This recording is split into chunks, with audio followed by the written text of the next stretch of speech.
만약에 내가 치매에 걸린다고 하면 내가 자산이 많으면 이 자산을 어떻게 할 수 있을까요? 내가 이거를 뭐 임의로 내가 굴리거나 할 수 없겠죠.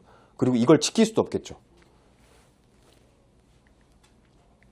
치매머니 중 부동산 자산 비율은 74.1%에 달하고 금융자산은 전체의 21.7%, 약 33조 원에 달해요. 부동산에 집중되어 있고 현금 자산도 그렇게 금융자산이 있다라고 하면 이 자산을 과연 누군가는 관리를 해야 될 거 아니에요. 안녕하세요. 반갑습니다. 송강민 ESL입니다. 훌륭하신 분들도 계시고 이제 저보다 한참 선배님들도 계시는데 제가 치매에 대한 간략하게 강의를 맡게 됐습니다. 조금 이제 미흡한 부분이 있더라도 귀엽게 봐주시고 시작하겠습니다. 치매 정의부터 시작하려고 했는데 우선은 여기 요점은 어쨌든 신타 클래스이기 때문에 치매는 누구나 다들 알고 계시잖아요. 그 질병에 대한 부분은. 그래서 그거는 건너뛰고 제가 준비한 그 회사에 나온 자료예요. 회사의 자료가 굉장히 디테일하고 아주 잘 나와 있어요. 그래서 그거를 짜집기를 해서 제가 한번 만들어 봤습니다. 장기요양 치매 가이드북이라고 제 마케팅 영업 자료실에 아주 잘 나와 있습니다. 그거 중에 일부분을 저희가 캡처해서 만들어 봤는데요.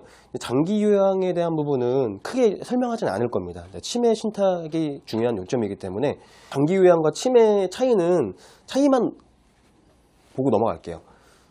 장기 요양은 이제 초고령화 사회에 의해서 장기 요양 사업에 대한 부분으로서 장기 요양 등급을 저희가 판정을 받게 되죠. 근데 저희는 이제 치매 진단을 받으신 분들은 장기 요양 등급을 웬만하면 받으신다고는 해요. 근데 장기 요양 등급을 받으시는 분들이 다 치매 환자분들은 아니시긴 하죠. 이제 교집합은 당연히 크게 있지만 그게 다 포함되진 않다라는 거 알고 계시면 되고, 치매는 당연히 이제 가족력이 8할 이상 차지한다고 하고, 그리고 뭐 이제 번외로 남성분들보다 여성분들이 거의 한 더 많습니다. 모계 유전으로 이어지기 때문에. 그래서 이런 부분 대략적으로 말씀드리고 아까 말씀드린 것처럼 장기 요양 보험 안에는 치매 중풍 환자분들, 뭐 요통, 좌골통, 뭐 중풍, 뇌졸중 쭉쭉쭉 이렇게 있는데 치매 환자분들이 거의 50% 가까이를 차지를 합니다.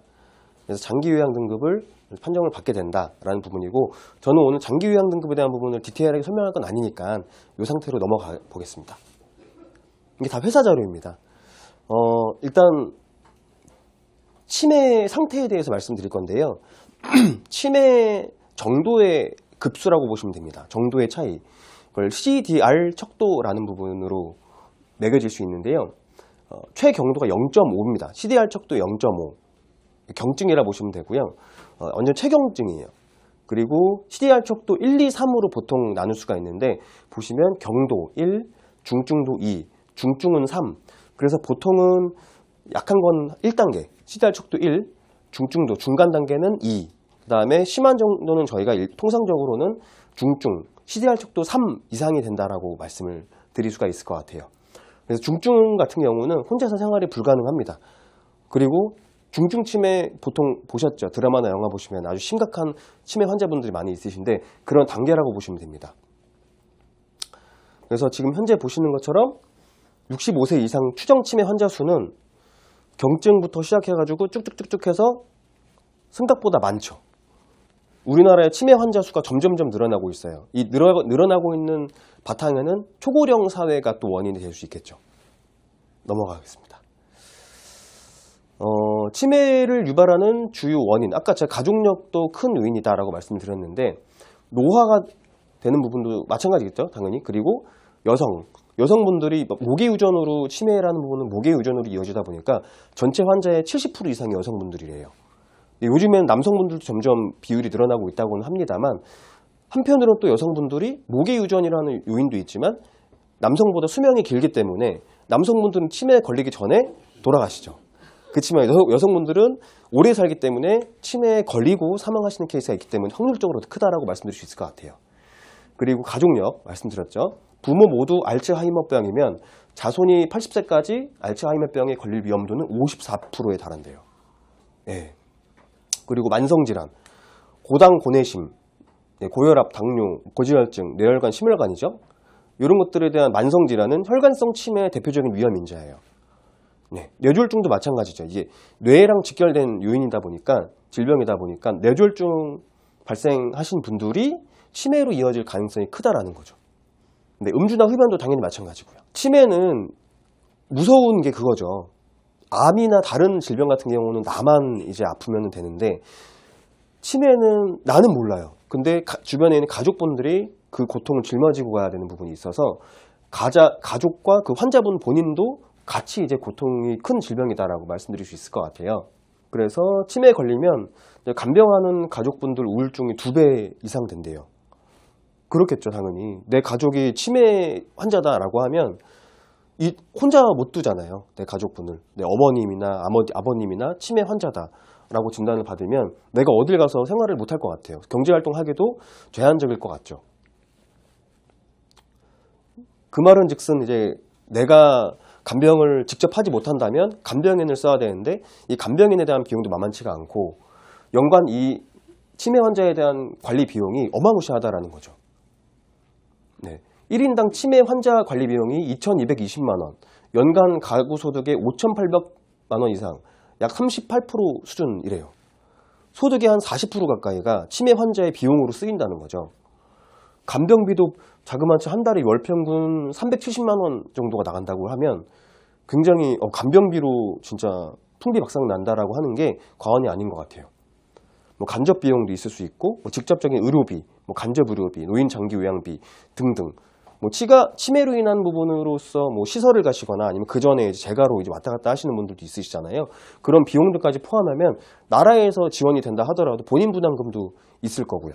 만만치가 않다라는 거죠. 그 비용들을 치매 환자분 본인이 뭔가 능력이 있어서 뭔가 부담을 하게 되면은 좀 그나마 낫겠지만, 가족분들이 그 비용을 대신 해줘야 된다는 거죠. 간병을 해야 되는 그런 체력적인 것과 에너지와 그런 스트레스도 만만치 않을 뿐더러. 그러면은 이거에 대한 대비는 어떻게 하느냐라는 거죠. 치매 환자는 첫 증상 후 평균 12.6년 생존한대요. 치매 환자는 첫 증상이 나타난 후 12.6년, 첫 진단을 받은 후 평균 한 10년가량 생존을 한다고 합니다. 9년 이상의 장기 간병은 필수적이고, 간병비가 월 평균 한 370만 원 든다고 하니까 1년에 12개월 곱하면 약 9년 동안 살아 계신다고 하면 약 그것만 해도 3억 9,900만 원, 4억 원가량의 간병비가 든다라는 거죠. 처음에는 경도부터 시작해가지고 중증도, 중증 이렇게 좀 치매라는 부분이 약물이 요즘 또 개발이 많이 됐잖아요. 그렇다 하더라도 내가 경도로 시작했다라고 하면은 이거를 되돌릴 수 있는 방법은 아직까지는 없는 것 같아요. 늦추는 약은 있고 또 예방을 하는 약은 있지만 되돌릴 수 있는 약은 아직 개발이 안 된다고 보시면 되니까 중증도나 중증으로 갈 확률이 커지는 거죠. 그렇다라고 하면은 이 기간 동안에 가족분들이 짊어지고 가야 할 짐들은 엄청 크겠죠. 금전적인 부분도 그렇고 체력적인 부분도. 노후의 간병 걱정, 향후 자신에게 노인 간병이 필요한 상황이 올 것이라고 70% 이상 사람들이 염려하고 있고, 노후 간병 준비 부족. 근데 준비를 하지 못했다는 게 많죠. 거의 70% 정도가 준비를 못했죠. 대비를 하지 못했다라는 거고요. 그리고 60% 정도가 장기요양보험에 의존하고 있대요. 장기요양보험만으로도 사실 이걸로 커버가 안 돼요. 잘 몰라서, 간병보험을 잘 몰라서. 근데 간병보험만으로도 뭔가 공백이 있을 수 있죠. 그래서 그 부분에 대한 거를 같이 공유를 하려고 연결 지으려고 제가 이 자료를 갖고 왔습니다.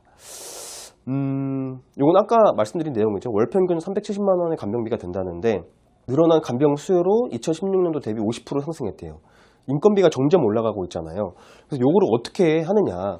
우리가 뭐 예를 들면은 치매간병보험 상품으로 뭔가를 간병인 일당을 받는다고 하더라도 나중에는 이게 그 이상을 인건비가 올라간다라고 하면은 정액형으로 지급되는 저희 보험 상품에서는 한계가 있을 수 있죠.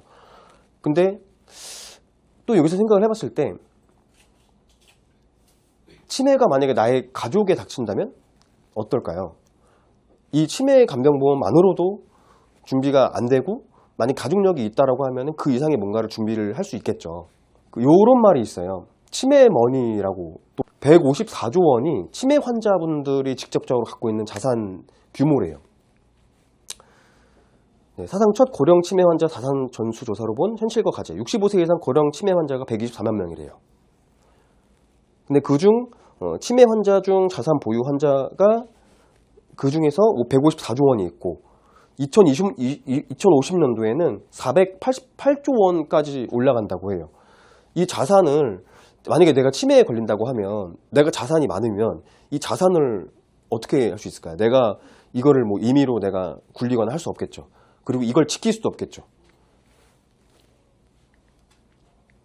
치매머니 중 부동산 자산 비율은 74.1%에 달하고 금융자산은 전체의 21.7%, 약 33조 원에 달해요. 부동산에 집중되어 있고 현금 자산도 그렇게 금융자산이 있다라고 하면 이 자산을 과연 누군가는 관리를 해야 될 거 아니에요.